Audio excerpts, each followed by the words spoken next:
مدرسة الكوفة ومدرسة البصرة. كما تعلمون أن البصرة والكوفة هما يمثلان العمق الحضاري والتاريخي للعراق. لذلك سيكون هنا إن شاء الله مهرجان يتناول الصور الفوتوغرافية التي تتناول المباني والأزياء العامة والتراثيات للمدينتين البصرة والكوفة، وكذلك ستكون هناك إنتاج لأفلام قصيرة تتناول البعد الحضاري والتراثي والتاريخي للمدينتين. سنتعرف نحن وأنتم وسنكتشف أن البصرة والكوفة بينهما تشابه كبير وتعاون وتواصل بين الموروث. أنا سعيد جدا أولا بحضوركم وتواجدكم هنا في قاعتكم، قاعة البيت الثقافي، وإن شاء الله نتواصل معكم مع جلسات وندوات وحوارات، وسنكون أسعد في أن نكرر هذه الندوات بهذا الحضور البهي. والسلام عليكم ورحمة الله وبركاته.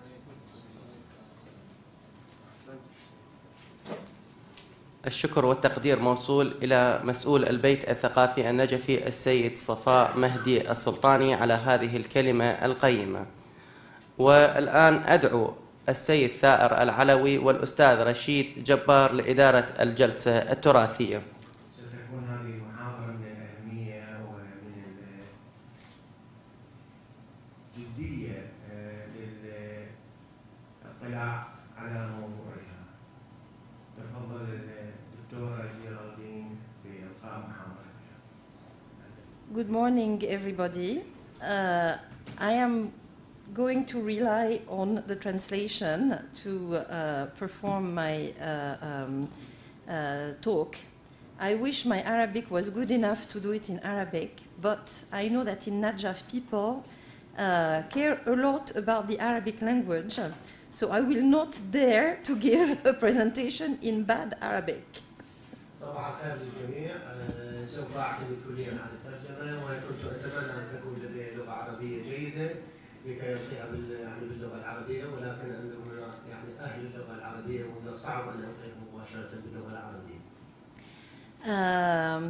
I would like to start with thanking Mr. Safa Al-Sultani, the head of the Cultural House in Najaf, for giving me this opportunity to talk about this important subject, which is cultural heritage. أود أن أبدأ بالشكر للسيد صفاء السلطاني مدير البيت الثقافي في نجف الأشرف لإعطائي فرصة لإعطاء هذه المحاضرة في مدينة النجف الأشرف. It is particularly important for Iraq in these difficult times where heritage is being attacked. ومن المهم جدا خصوصا للعراق في هذه الأوقات الصعبة في هذه الأوقات تعرض التراث في العراق لهذه الهجمة. I am going to talk about three main issues. The first one is what is cultural heritage? How can it be defined in a broad way? أود أن أتكلم عن ثلاثة مواضيع رئيسية. الأول هو ما هو التراث الثقافي. The second one is why is cultural heritage targeted in times of conflict? لماذا يستهدف التراث الثقافي في أوقات الحروب والصراعات؟ And what is the role of the media regarding reporting on cultural heritage? وما هو دور الإعلام باعتبار بحماية التراث الثقافي؟ So let's start with what is cultural heritage. When we look at the word heritage in English or in Arabic, we understand that it is something which is inherited and passed down from previous generations. دعونا نبدأ بما هو التراث الثقافي. عندما ننظر إلى كلمة التراث الثقافي بالإنجليزي أو بالعربي، هي الشيء الذي يورث من السابقين، من الأجداد، الشيء الذي يأتينا من أسلافنا. This is the meaning of heritage in general. Specifically cultural heritage, it's a set of values, of traditions, of cultural practices that we inherit from previous generations. هذا هو المعنى الخاص جدا لكلمة التراث الثقافي، ويمثل القيمة والتقاليد والأعراف التي نحصل عليها. Cultural heritage means that there is a shared relationship, a shared bond, a common belonging between members of a community. التراث الثقافي يعني بأن هناك أشياء مشتركات للمجتمع وللعالم بأكمله. This community can be a small community. It can be, I'm sorry, it's not in the lecture, Ustaz Rashid, but you will manage. It can be a smaller community. It can be a village, a community in a rural area. It can be a town like in Najaf. It can be a whole country. It can be a region. It can be, various types of communities. طبعا هذا المجتمع يمكن أن يكون صغير كقرية أو كمدينة مثل النجف أو كدولة أو كمنطقة بأكملها. Cultural heritage represents the history of one specific community, its connection to the past, to the present, and to the future. التراث الثقافي يمثل التاريخ الخاص لهذا المجتمع الخاص اللي تكلمنا عنه الذي كان في الماضي والآن موجود في الحاضر وسينتقل إلى المستقبل. And this is what gives it, as Mr. Safa was saying, its identity.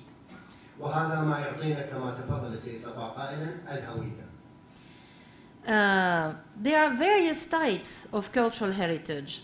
The one which people think more readily about is what we call tangible heritage. هناك أنواع مختلفة من التراث. الشيء الذي يهتم به الناس هو tangible. التراث الثقافي المادي. This means buildings, historical buildings and monuments, archaeological sites, for example, as well as objects, such as, archaeological objects such as sculpture, but also you can think of artistic objects such as paintings, etc. وهذا يعني التراث المادي هو البنايات، النصب، المواقع الآثارية، الأعمال الفنية وما إلى ذلك. But in fact, the concept of heritage is wider than that. And today it is accepted that it includes all evidences of human creativity and expression. ولكن في الواقع مفهوم التراث الثقافي هو أوسع من ذلك والذي بدأ بضم مواضيع أكثر من هذا. All the evidences of human creativity and expression. كل الأدلة التي تدل على إبداع الإنسان وتعابير الإبداع التي تحصل لدى الإنسان. So you can also include books, of course manuscripts, all kinds of documents, for example, archives. ولذلك يمكن أن نضمن في التراث الثقافي أيضا الكتب، المخطوطات، archives. والأرشيف. But also collections of old photographs, for example. وكذلك مجموعات الصور القديمة. But also ancient tools and instruments. If you think about, for example, the ancient tools which were used in some agricultural practices which, have been changing in recent years.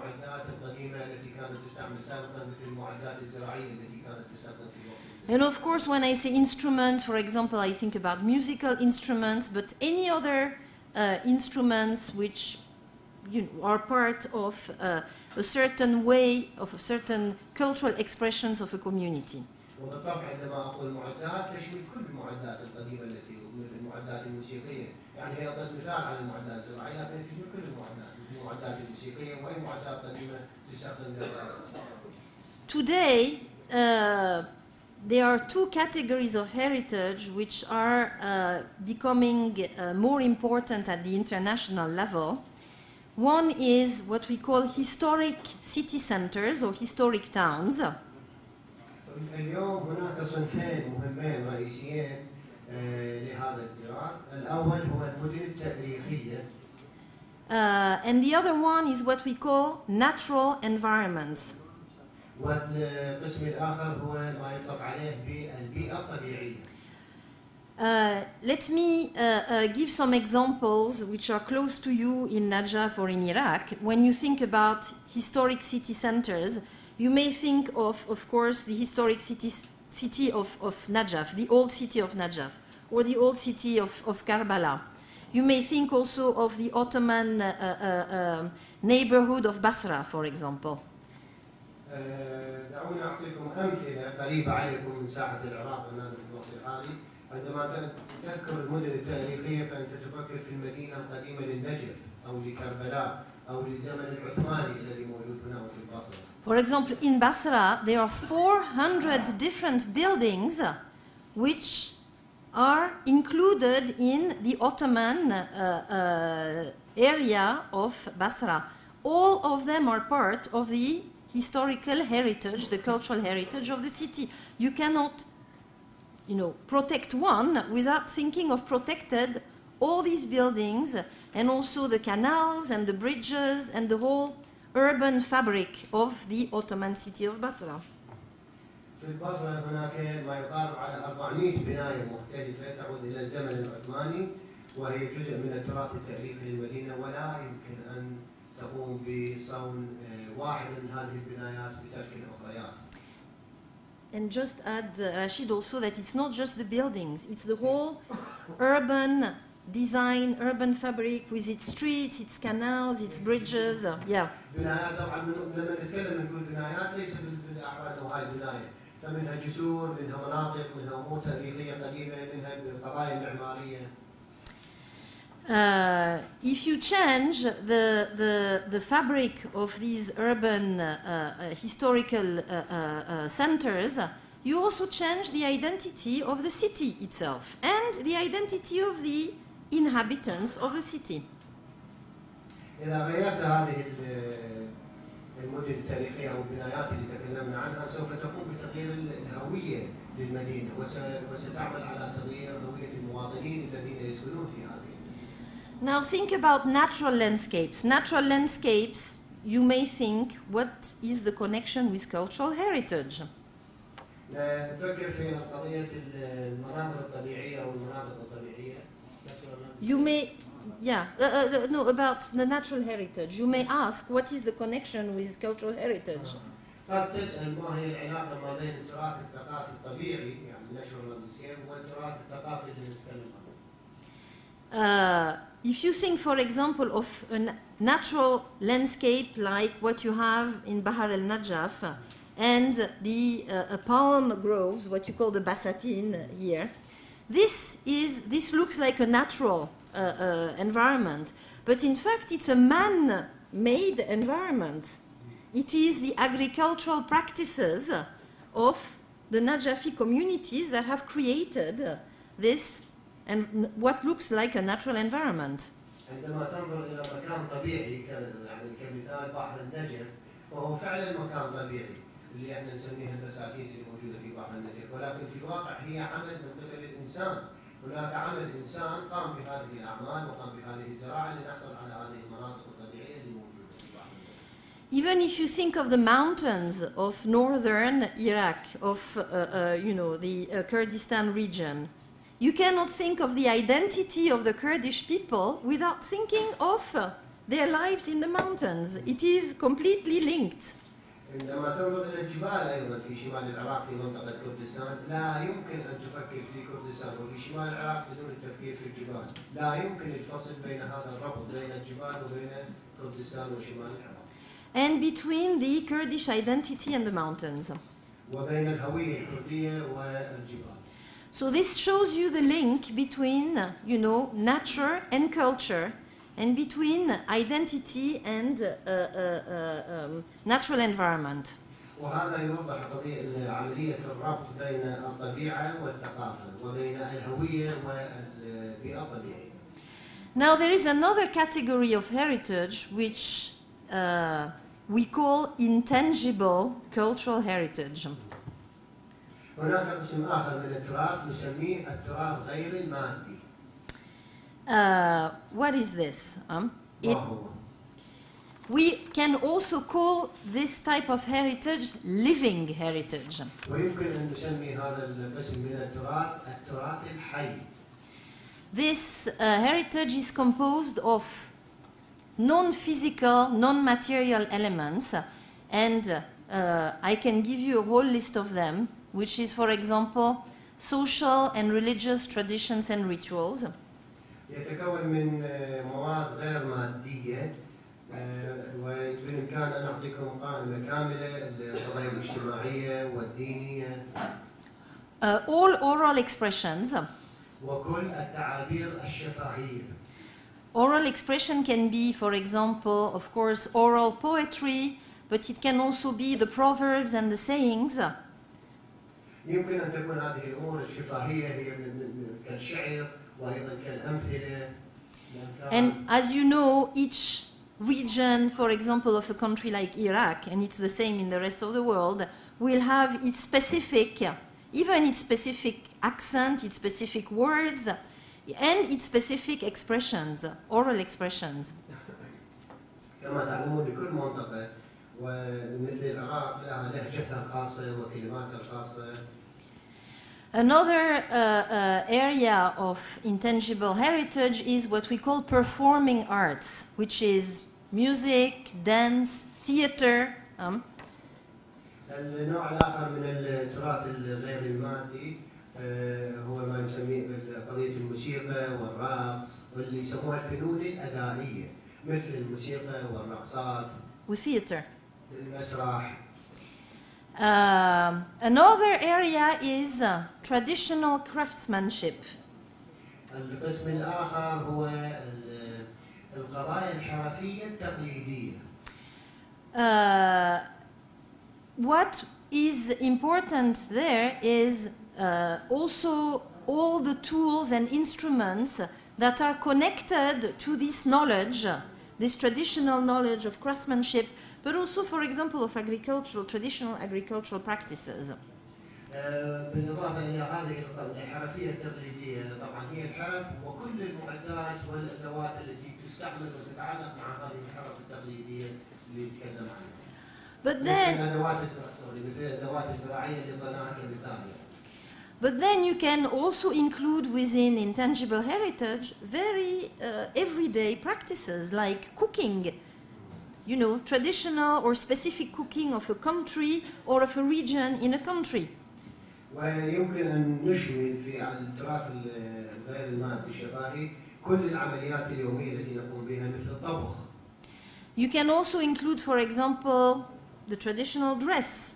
If you think about the abba, the way the Najafi abba, for example, which is not just the way of wearing it, but it is all the craftsmanship that goes into making it. وأيضا يمكن أن نشمل في هذه التقاليد قضية الأزياء الخاصة بكل مدينة مثل في النجف وجود العباءة وليس فقط أنه كيف تلبس العباءة، لا كيف يتم صنع هذه العباءة من قبل الأشخاص. Intangible heritage, which has many different elements in it, which is the Turkish coffee. دعونا أعطيكم مثال على التراث المادي غير المادي، التراث المادي التراث الثقافي الشفاهي اللي هو غير المادي الذي يحتوي على عدة عناصر مثل القهوة التركية. Yes. Rashid, if you could just in Arabic, it is important. It's not تراث شفاهي. It is تراث يا حي يا غير مادي. شفاهي بس جزء من التراث غير المادي يعني. أنا بعرف إنه بالعربي الناس بيستخدموا تراث شفاهي، بس هذا بس جزء من لكن واقعا الدكتورة الخبيرة في قضية التراث وقضايا اليونسكو تتفق بأنه يسمى التراث الحي، وهو تراث غير مادي لكن موجود حاليا، فتفضل أن يسمى التراث الحي. لذلك هي تعترض على ترجمة الكلمة فتقول يفضل أن يكون التراث الحي. وأنا آسف. شكرا رشيد. No. I know that in Arabic in general, not just in Iraq, people use this term شفاهي. بس شفاهي بيغطي بس جزء من يعني كل عناصر Yes. بالمناسبة احنا رسميا نسميه شفاهي. انا عندنا فقط شخص واحد عند جناب السيد صفاء الله يوفقه مديرنا دخل دورة عليه في اربيل طبعا. فهو يسمى رسميا التراث الشفاهي، لكن الدكتور تفضل ان يسمى التراث الحي حتى ما نقع في اخطاء انه قد ان التراث هو غير مادي لكنه اندرس مع الزمن الماضي، فاذا نحتاج هذا التراث ان نسجل او نعتني به لازم نعيده الى الحياه ومن ثم نقوم عليه، فاذا ليس علينا نتفق على التراث الحي اللي هو التراث ان شاء الله غير المادي او شفاهي. Let me go back to the example of Turkish coffee. Turkey as a country asked Turkish coffee, the tradition of and the customs of Turkish coffee, to be listed on the UNESCO list of intangible heritage. تركيا كدولة، دعونا نعود إلى مثال عن القهوة التركية. تركيا كدولة لها نوع من القهوة التركية، وهي تعتبر من الأمور الخاصة في قضية يعني في دولة تركيا، وقد تم تسجيلها في قائمة التراث الحي لمنظمة اليونسكو العالمية.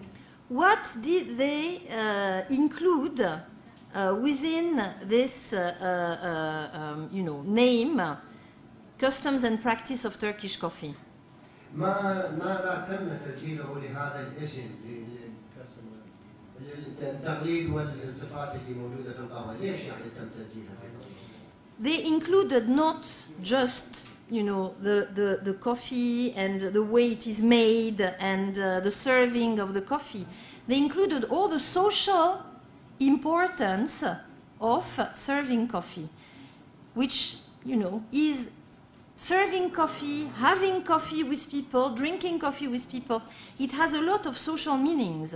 And it is the same in some Arab countries where coffee is also used in the same way, where if you go to ask somebody for something, you will not drink your coffee before your request is granted, for example.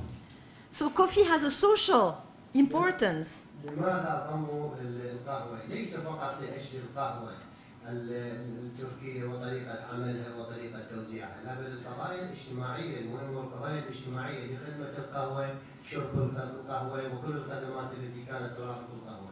هناك معاني عديدة، وهذا نفس المعنى يحصل للقهوة العربية، فأنت لا تذهب إلى شخص وتشرب القهوة حتى تسأل عن التقاليد والأعراف اللي موجودة في القهوة اللي تستخدموها، وهذا دائما يسووه الاخوان الخبراء لما يجون يسالون يعني قضايا احنا عندنا بالعرب هاي القهوه شلون يعني نخاف شلون نستلمها باليسرى باليمنى، فيعني هي تتكلم عن هذه التقاليد.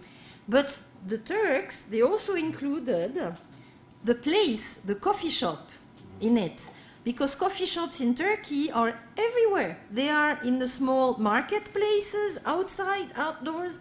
Then you have more sophisticated coffee houses in the big cities. And there are places of meeting, there are places where intellectuals meet, there are places where, social life happens, you maintain your relations with your friends. So they also included Turkish coffees as places. وهم أيضا قاموا بتسجيل الأماكن التي تتناول فيها هذه القهوة. في تركيا القهاوي وأماكن شرب القهوة موجودة في كل مكان، حتى أماكن صغيرة وأماكن خلف الأبواب وأماكن وهي أماكن اجتماع وتلاقي لكل الأطراف، وحتى في قضايا الانتلكشوال يعني اللقاءات المختلفة التي تكون للناس وأحداث الحياة التي تحصل لتركيا تتناولها في هذه الأماكن. And finally, what did they include in it? They all included the handicraft of making the various objects that are used to serve coffee. For example, the tray, the metal tray, the coffee pot itself, the coffee grinder. They are handicraft people in Turkey who to this day continue making them. So they also consider that this is part of the intangible cultural heritage of coffee making and coffee serving in Turkey. Do you want me to repeat? No. أيضا قاموا بتسجيل كل المعدات التي تستخدم في إنتاج هذه القهوة التركية، وعلى قضاياها المختلفة مثل الصواني المعدنية اللي يستخدموها، القهوة نفسها مادة القهوة، الدلة، كل المعدات التي كانت تستخدم القهوة أيضا قاموا بتسجيلها في لائحة التراث الثقافي الحي. So I think through this example you can see that what is called intangible heritage also has strong relations with tangible things. It has a strong relation with objects, which are physical objects, and it has a strong relation with places, which are also physical places.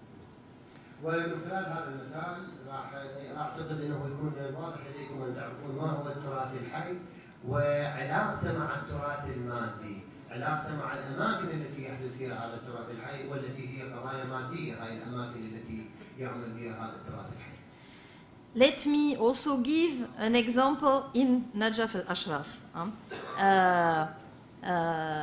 Ustaz Rashid knows that because he has been involved in it, there is at work at the moment the preparation of a file for putting Wadi Salam on the UNESCO World Heritage List.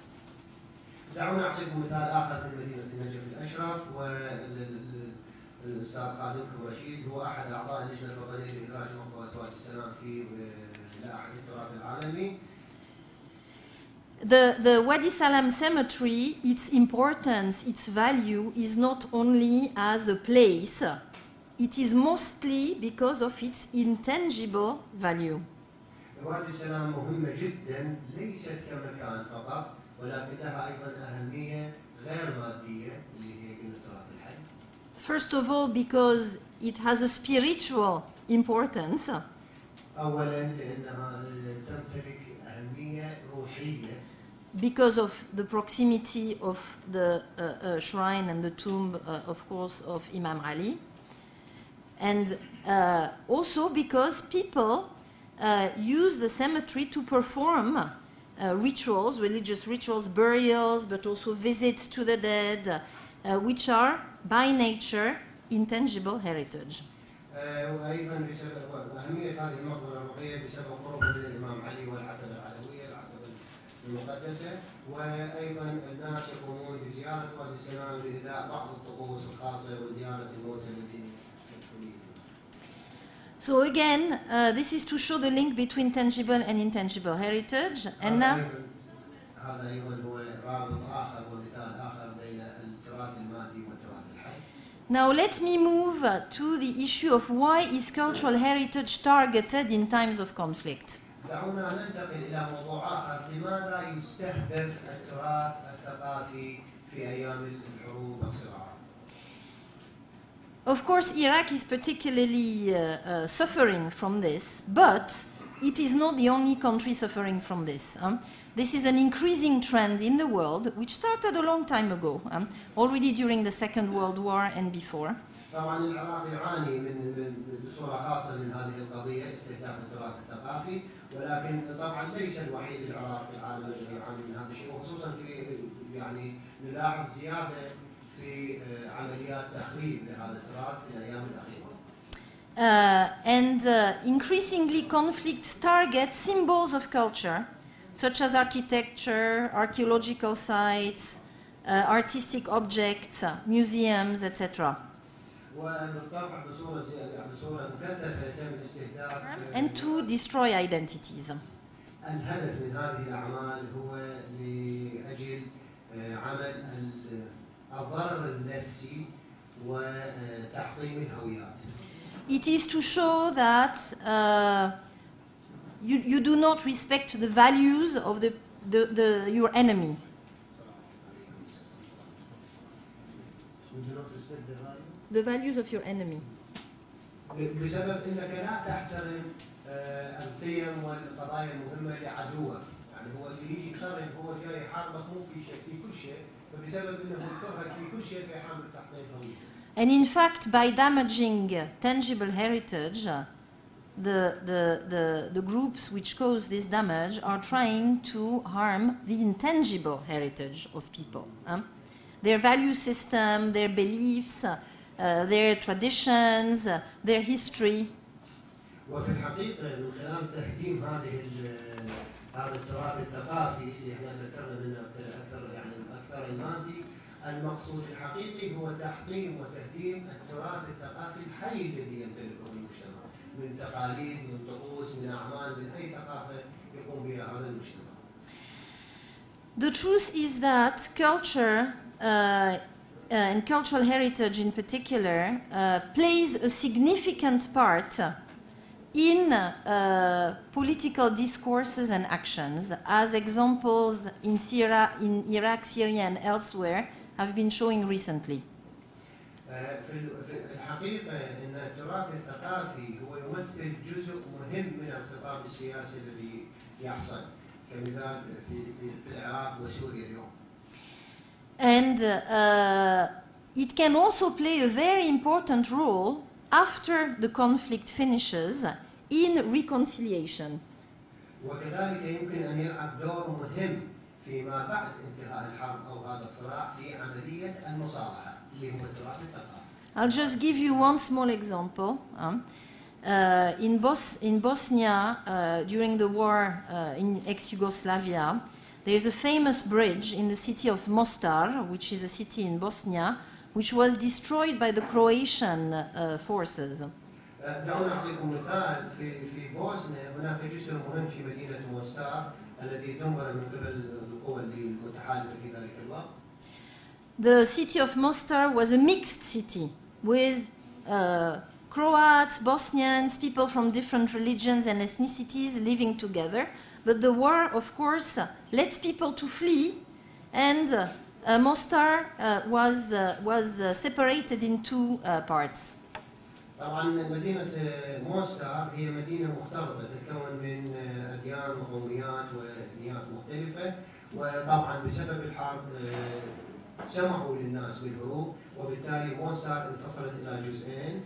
After the war, as an effort to bring the city back together and to bring the different ethnicities to speak to each other and to recreate a sense of common identity, there was a joint project to rebuild the bridge of Mostar.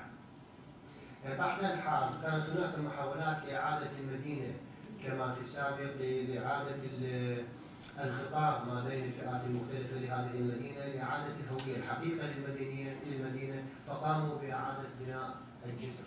And this bridge was an Ottoman bridge. It was a very old bridge, and there was support, financial support from the government of Croatia, the Bosnian government, the Turkish government, international organizations, and workers who came to build this bridge together from the different communities in Mostar. وطبعا هذا الجسر هو يعود للعصر العثماني قديم جدا، وبالتالي حصلوا على مساعدات من دول وجهات مختلفة من بوسنيا من تركيا من مختلف العالم، والعمال الذين جاءوا لبناء هذا الجسر هم أيضا من دول وإثنيات مختلفة. And it became the symbol of reconciliation in the mixed city of Mostar around the project of common cultural heritage. وأصبح مثالا للتصالح وفي وسط المدينة بين كل الأطراف اللي موجودين في المدينة. Now, let me just move to my last part, which is what can be the role of the media to report on cultural heritage. دعونا ننتقل إلى الجزء الأخير من محاضرتي وهو ماذا يمكن أن يكون دور الإعلام في التراث الثقافي. As I said before, in conflict and after conflict times, heritage is not neutral. Heritage is used politically to destroy or to repair, I would say, a society. كما قلت في الصراعات وما بعدها التراث ليس شيئا حياديا. التراث مستعمل وأيضا هو قد يكون سياسيا للتدمير أو للإعمار. This is why it is so important for the media to take cultural heritage as a serious subject. لهذا السبب من المهم جدا للإعلام أن تأخذ الإعلاميين والصحفيين موضوع التراث الثقافي موضوع جدي. Because this subject has wide-ranging, has broad implications in times of war and after. لأن السبب توسع وأصبح له تضمينات واسعة جدا. In times of war and after. في زمن الحرب وما بعد الحرب. Reporting on cultural heritage issues during conflict should be more comprehensive and should try to be more influential. عمل التقارير الصحفية على قضايا ومواضيع التراث الثقافي في زمن الصراع وفي زمن الحروب يجب أن تكون more comprehensive and more influential. أكثر فراسة وأكثر شمولية لهذا التراث وتأثيرا. For the moment, mostly in Iraq, what I know from the press, journalists only focus on the damages to the heritage. لحد هذه اللحظة دعونا نتكلم عن العراق. الصحفيين يركزون فقط على الجانب الذي تضرر، على الجانب الذي تدمر. But one important role the media should play is to try to understand why is heritage targeted. ولكن الدور المهم للصحفيين يجب أن يظهروا لماذا يتم استهداف التراث الثقافي. Another subject which is important to report on is how could heritage be better protected from damages. الموضوع الآخر الذي يجب أن يهتم بنشره الإعلام هو كيف يتم حماية التراث الثقافي من الضرر. And another subject is how can heritage help to resolve conflicts. كيف يساعد الموضوع الآخر هو الذي يتم التركيز عليه يجب يعني من الإعلاميين كيف يساعد التراث الثقافي في to resolve conflicts. لحل النزاعات. يستخدم التراث الثقافي لحل النزاعات. To sum it up, you know, the media should report not only on the consequences of the conflict on cultural heritage, but also on the causes and on the solutions. يعني الإعلام يجب أن لا يركز فقط على عواقب الصراع التي حدثت على التراث، ولكن أيضا يركز على الأسباب والحلول. Finally, gathering information, simply gathering information on the status of cultural heritage, tangible and intangible, during conflict. أخيرا تجميع المعلومات على المقام وتشريع التراث الثقافي هي كلها بكل أشكاله المادي والحي is an important task for journalists and for other citizens who feel concerned. هي مهمة وظيفة مهمة جدا للصحفيين والمواطنين الآخرين الذين يهتمون بهذه القضايا. And the social media, for example, can play an important role here. والصحافة المحلية يمكن أن تلعب دور مهم جدا هنا في هذا الموضوع.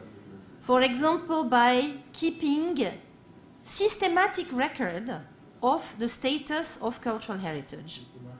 Systematic record. تسجيل يعني systematic record. You know. بتسجيل منظم وتوثيق منظم لهذا التراث الثقافي. The status, which is important, you know, how is the situation of a certain piece or element of cultural heritage now? How is it changing? Is it being damaged? Is it disappearing? You know, it is the role of the media also as part of civil society or of citizens through the social media to also keep this type of record and not just rely on government institutions for that. موضوع التراث يعني الإعلام يجب أن يتابع والناس المهتمين بهذا الموضوع كيف تغير هذا التراث الثقافي؟ هل تغير؟ هل اختفى؟ وأيضا دور الإعلام في توعية المجتمع المدني والمواطنين لحفظ وتوثيق هذا التراث الثقافي ولا نعتمد على الحكومات فقط في هذا الجانب. Exactly. The places where cultural heritage is better protected are places where civil society plays the strongest role. You cannot only rely on government for this. You have to be active citizens and active civil society members as journalists, as universities, as non-governmental organizations, or simply as individuals with an interest in your heritage. ويفضل حماية التراث من قبل المواطنين ويجب أن يكون المواطنين فعالين ونشطين جدا في هذا الأمور ودور الإعلام في التنشيط المدني وتشجيعهم الإعلام الجامعات منظمات المجتمع المدني وكمستثمرين وكجماعات لحماية التراث الثقافي. And I will end my presentation with one sentence which comes from a book published by UNESCO on heritage, which I find very strong and very meaningful. وسوف أنهي محاضرتي بجملة جاءت وذكرت في كتاب عمله اليونسكو عن التراث الثقافي. The care for heritage and historical memory العناية في التراث والذاكرة التاريخية reveal the degree of civilization and morality of a country. Reveal. It gives a sign, يعني, of the degree of civilization and morality of a country. تعطي مثالا للمدنية والسمعة وأخلاق المدينة. العناية بالتراث الثقافي توضح أخلاق وسمعة المدينة وهوية المدينة. Thank you for your attention. شكرا جزيلا لاهتمامكم. It is true what you say, that I would say in the past 150 years, the Western society has moved towards giving more importance to materialism than to spiritual concerns. كلامك صحيح. في الأيام السابقة كان هناك اهتمام من المجتمع الغربي في القضايا المادية اللي هي الماتيرياليزم المادية أكثر من القضايا الروحية. But to a certain point, even Western society has realized that, people and societies do not live off material things only. They also need spirituality. ولكن يعني الحقيقة أنه أدركوا بأن الناس والمجتمع لا يعيشون من أجل الأمور المادية فقط، وهم يحتاجون الأمور الروحية أيضا. Now, I would like to correct what is a very, very common preconceived idea. والآن بودي أنه أقوم بتصحيح تعليق يعني يتوقع عن الموضوع عن الغرب. What I've been talking about today does not reflect a Western perspective. ما تكلمت عنه اليوم هو It does not reflect a ليس specific. بالضرورة أن يعكس نظرة المجتمع الغربي. For example, the concept of intangible heritage and the importance of the non-material elements in heritage comes from the Japanese tradition. كمثال مفهوم التراث الثقافي وأهمية التراث الحي هو جاء من الثقافة اليابانية. The term, the word, الكلمة أو مصطلح التراث الحي. intangible. التراث الحي. No. غير المادي. No. الآن طبعاً التراث الحي موجود بكل اللغات. غير المادي هاي مفهوم جديد حتى باللغات الغربية. من وين جاي هاي المفهوم؟ من الثقافة اليابانية، مو من الثقافات الغربية. معناته وبيجي عن طريق اتفاقية يونسكو، اتفاقية صون التراث غير المادي لعام 2003، اتفاقية اليونسكو. كيف وصلنا هذه الاتفاقية يعني حوار continue from me, please, Rashid. By international discussions with various cultures, it is not, UNESCO is an international organization, it is not a Western organization. There are more than 150 members, of them all the Arab states, and they participate in creating these concepts. It is not Western countries which create these concepts. طبعا هذا التحاور هذا المفهوم جاء وهذه المعاهده الدكتوره جارين تكلمت عن معاهده اليونسكو اللي كانت توقعت في 2003. عام 1972 تم توقيع اتفاقيه اليونسكو لحمايه التراث المادي.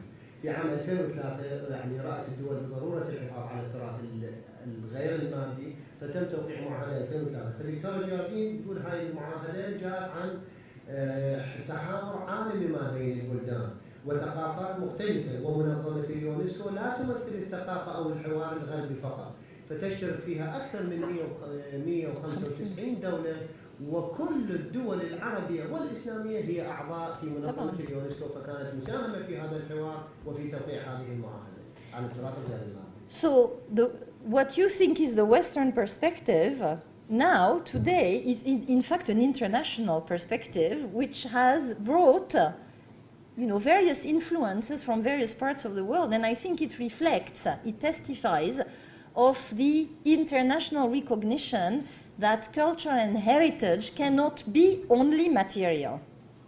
وما تعتقد عن هذا المجتمع الغربي هو أهمية عالية وله تأثيرات مختلفة وتعكس هذا الاهتمام العالمي، وأؤمن بأنه التراث غير المادي له أهمية كبيرة جدا. Thank you. حيدر حسين بكالوريوس تراث اسلامي. يا زلمة الإسلامي. عندي تفضل أخ حيدر. عندي سؤال بطريقة رسالة، هو لماذا وما مانع اللي يمنع إدراج مقبرة وادي السلام على لائحة اليونسكو للتراث الإسلامي أو للتراث العالمي؟ شكرا. Why do we forget? Why do we prevent? Why you don't subscribe the cemetery of Wadi Salam to the World Heritage List? For Iraq.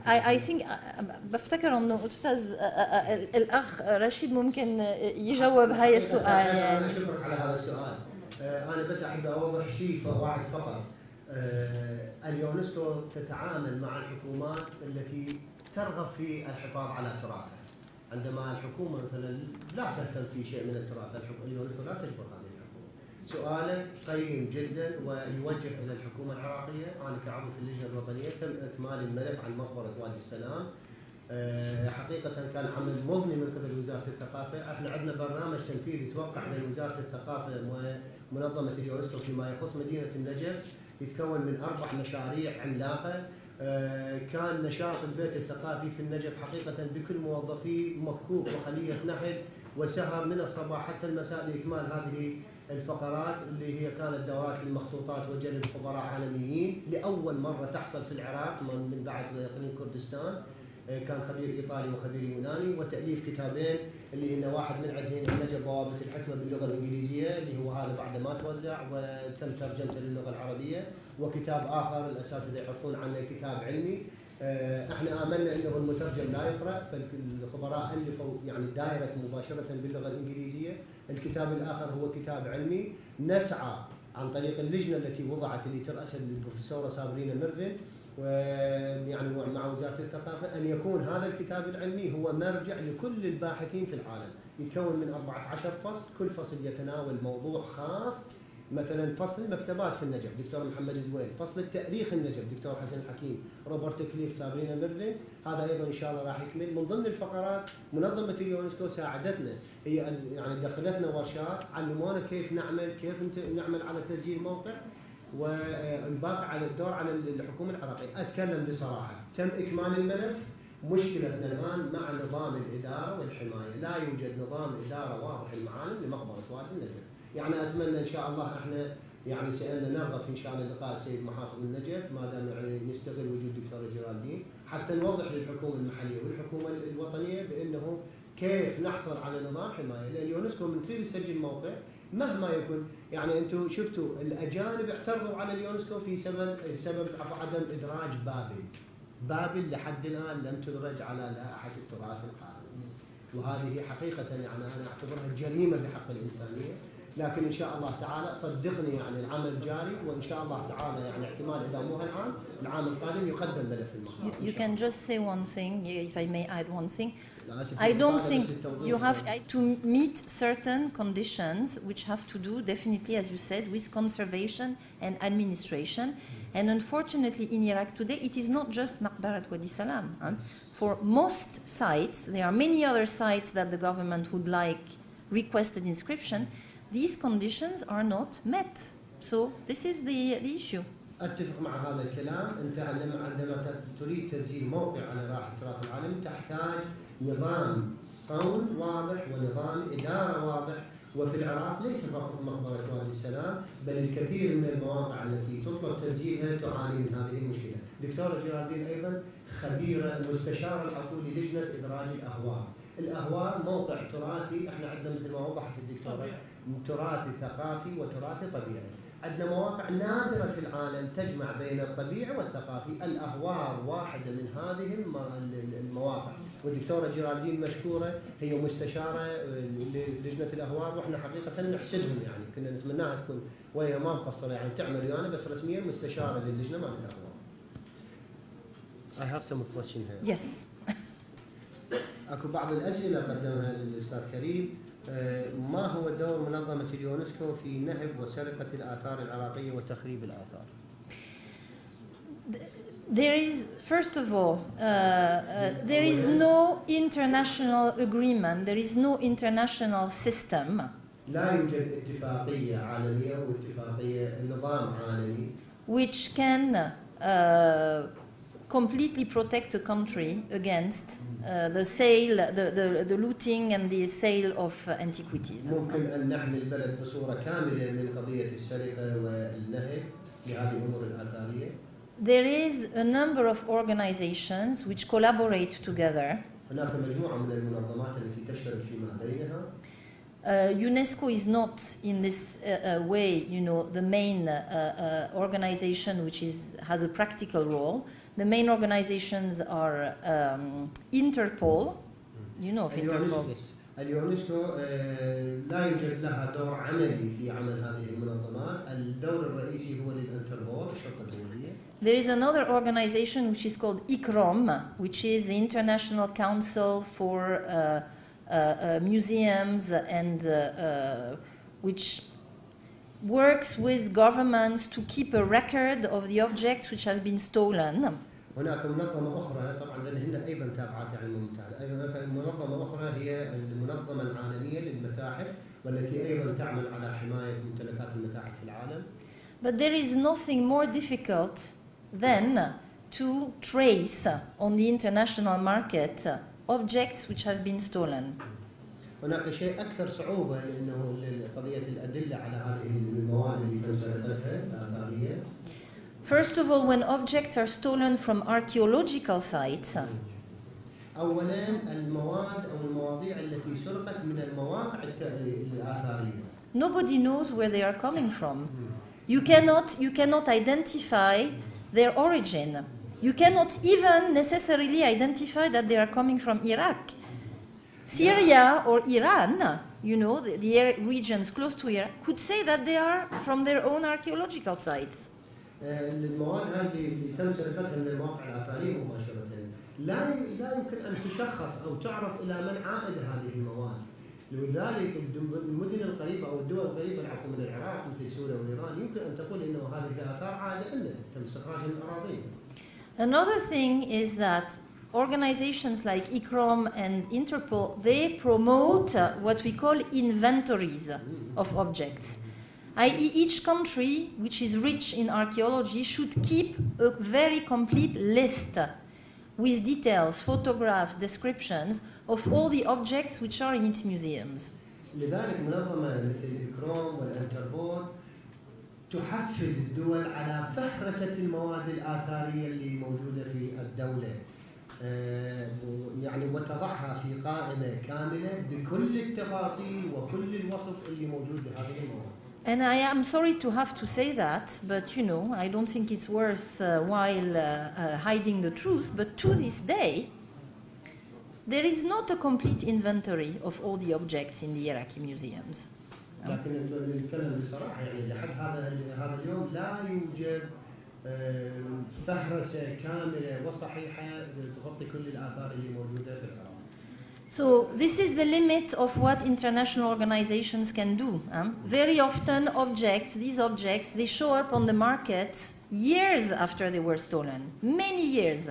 They are not, what the media say currently, I'm sorry, this is running against what everybody says in Iraq, but experts don't believe that Daesh is getting much money from the antiquities. Because you cannot sell antiquities right after they are stolen.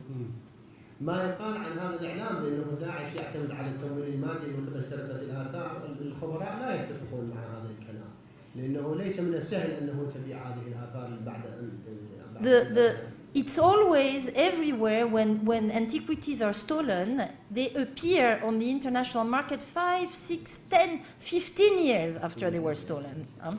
يعني دائما القضايا التي تسرق من هذه المواقع، القضايا الآثارية اللي تم سرقتها تظهر إلى الأسواق أو المعارض العالمية بعد 50 60 سنة. يعني 15 سنين. 15 15 ممكن. For the moment, what we see in terms of Iraqi archaeological pieces on the international, of course, illegal market, they are still pieces that were stolen during the American invasion in 2003. We are not seeing pieces that have been stolen recently.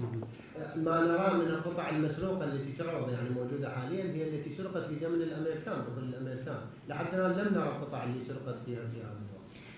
So, you know, it's a difficult question. There is no answer to this. It needs better collaboration between governments and organizations at the international level, which is not perfect at the moment. سؤال صعب ليس من السهل الإجابة عليه ولكن تحتاج مشاركة ما بين كل المنظمات والدول في سبيل حماية الآثار. Another question سؤال آخر، هل التراث الحي محصور في فترة معينة أم هو متحرك يشمل العادات الاجتماعية غير المسجلة أو المستجدة؟ Can you help me with the translation on this one? أستاذ كريم, what do you mean? ماذا تعني؟ يعني هل التراث الحي غير المادي محصور في فترة معينة؟ أوكي. أم هو متحرك؟ مستجدة ولا تدخل على المجتمع.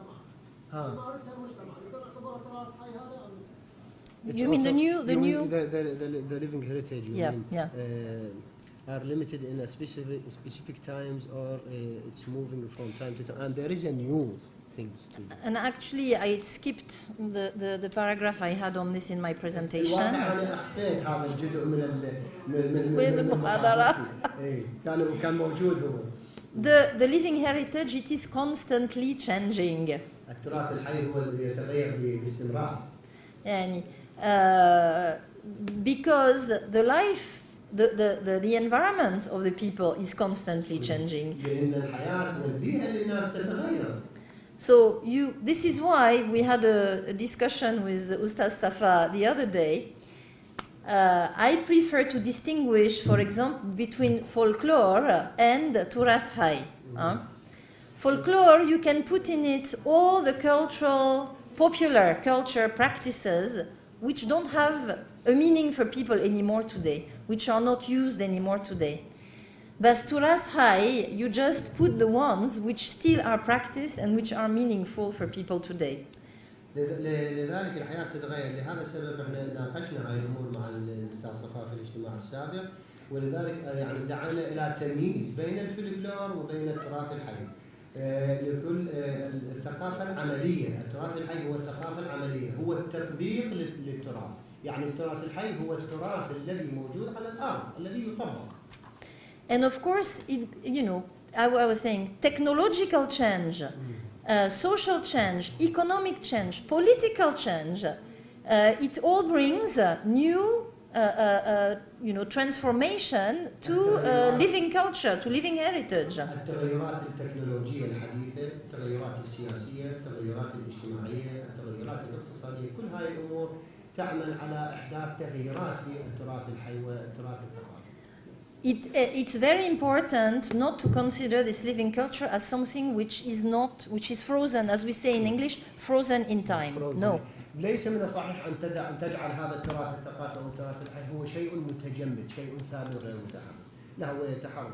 يعني مثلا أنا يعني يعني حتى نختصر لأنه عندنا وقت. يعني مثلا هسه لو نشوف مثلا من ضمن التراث الحي الذي موجود هي التشابيه كمثال التي تحصل اليوم، هاي بالإمكان أن تسجل في اليونسكو. التشابيه لو قارنها اليوم بالأمس مو نفس الشيء. أكو مؤثرات صوتية، أكو أمور أخرى، أكو يد مقطوعة، أكو رأس، أكو هاي الأمور اللي الدكتورة يعني توضحها، لأنه ما يمكن أن يكون التراث الحي هو شيء ثابت. ما أدري. شكرا جزيلا. أي سؤال آخر؟ تفضل. أنا علي الحداد، مختار المدينة القديمة محلة الإبراج. الحقيقة عندي سؤال للدكتورة وعندي نداء للإخوان الصحفيين والإعلاميين ومنظمات المجتمع المدني بخصوص المدينة القديمة. نعم تفضل. شكرا جزيلا طبعا مقدمة للدكتورة. وللاخوان القائمين على هذه المحاضره.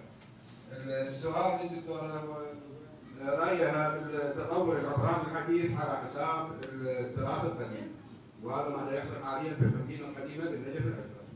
هذا سؤالي. النداء للاخوه الاعلاميين الصحفيين منظمات المجتمع المدني بخصوص المدينه القديمه. اخوان المدينه القديمه مهمله، التراث القديم بالمدينه القديمه مهمل، دور تراثيه عمرها اكثر من 200 سنه قاعد تنهار تحول الى فنادق. نحن نرجو منكم يعني من الاخوه القائمين والمثقفين الاعلاميين انه يكون اهتمام بهذا الموضوع. شكرا جزيلا. شكرا لك. I have to say that I find it sad يجب علينا أن نقول بأنه وجدتها حزينة to see how the old city of Najaf and the traditional architecture is disappearing. نرى كيف أن المدينة القديمة للنجف والبنايات العمرانية القديمة اختفت.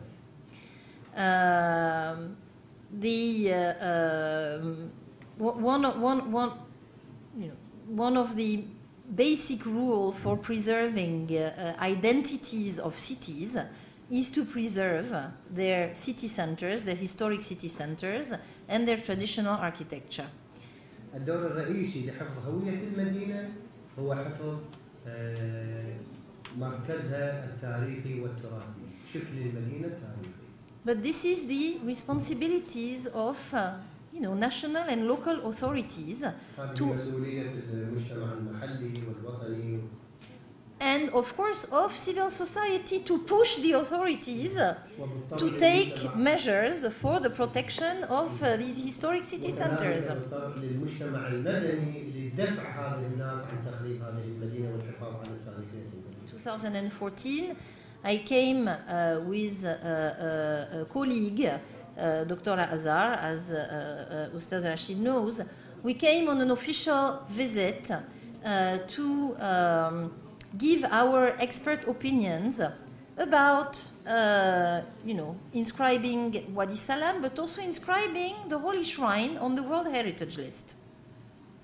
النجف التي زرتها في عام 2014 دكتور جواد زارت النجف أكثر من مرة، لا تتكلم عن زيارة خاصة. التي زرتها عند زيارتي في عام 2014 مع زملائي اللي هي الدكتورة آزار سهيل. الدكتورة آزار سهيل أيضا خبيرة متخصصة في قضايا اليونسكو والتراث الثقافي. في زيارة رسمية احنا كوزارة ثقافة العتبة العلوية طلبت انه يرغبون في تسجيل العتبة في قضية التراث العالمي. فاحنا كتبنا الى اليونسكو يعني this is not our duty، يعني هذا احنا هم مستشارين مو مهمتنا.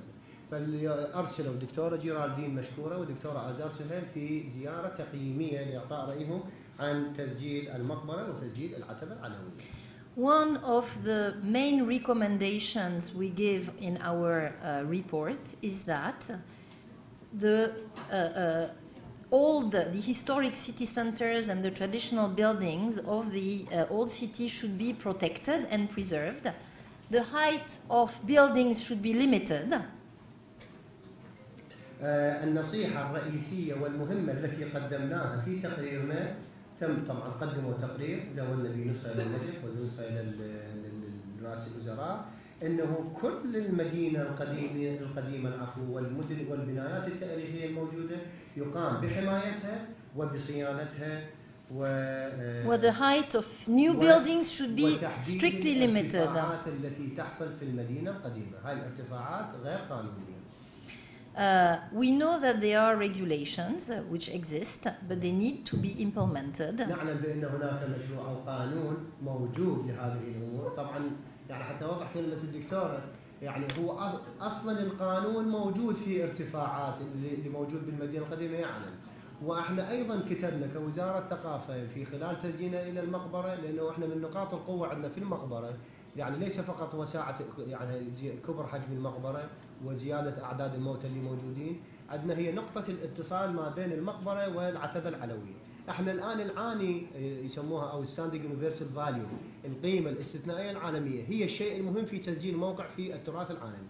صدقوني احنا نعاني من غياب هذه القيمة، لأنه الآن البنايات حجبت المقبرة عن العتبة، فخاطبنا مجلس الوزراء، ومشكور مجلس الوزراء صدر أمر وزودنا به الحكومة في النجف الأشرف في 3 شروط من ضمنها. لذلك الدكتورة تقول هو موجود القانون في تحديد الارتفاعات وشكل المباني، أيضا أنه ما يكون بكيفك أنت تستخدم أي شكل والألوان.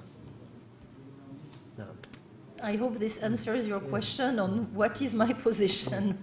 أنا أذكر كلمة واحدة يعني من رخصة الإخوان، الدكتور ماركو ديفيلا زارنا، فكانت الورشات مال المخطوطات تقام في مكتبة الأمين، مكتبة أمير المؤمنين سلام الله عليه. فإحنا موجودين هون في مجمع زمزم، فندخل إحنا في المدينة القديمة وندخل ونروح. فعنده كلمة لطيفة يقول أنا لأول مرة في حياتي أرى وأسمع، لأن هم شعب قارئ، يعني هو يقول أنا عندي مرض ما أنام إلا أقرأ كتاب، يعني أتمنى أن أصاب بهذا المرض. يقول لأول مرة في حياتي أرى مدينة تهدم تراثها بيدها.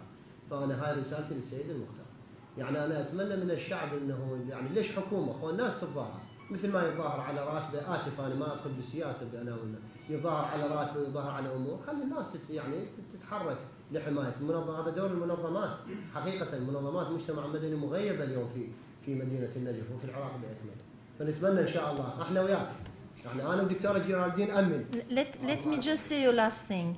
International organizations, they cannot replace the role of civil society and government. المجتمع الدولي لا يمكن أن يحل محل المجتمع المدني اللي موجود في المدينة. International organizations, they can support, they can help. المنظمات الدولية ممكن أن تساعد، ممكن أن تدعم. They can give, what is the international perspective, but they cannot replace, especially a strong civil society. ممكن أنه يعطوكم ما تتوقع وما يعني رأيهم هذه المنظمات الدولية، لكن لا يمكن أن يحلون محل المجتمع المدني اللي موجود في المدينة. شكرا جزيلا أستاذ حسين على مداخلته القيمة، وشكرا جزيلا دكتورة جيرالدين على أجوبتها المستفيضة حقيقة، والأخ الأستاذ رشيد جبار على قيامه بدور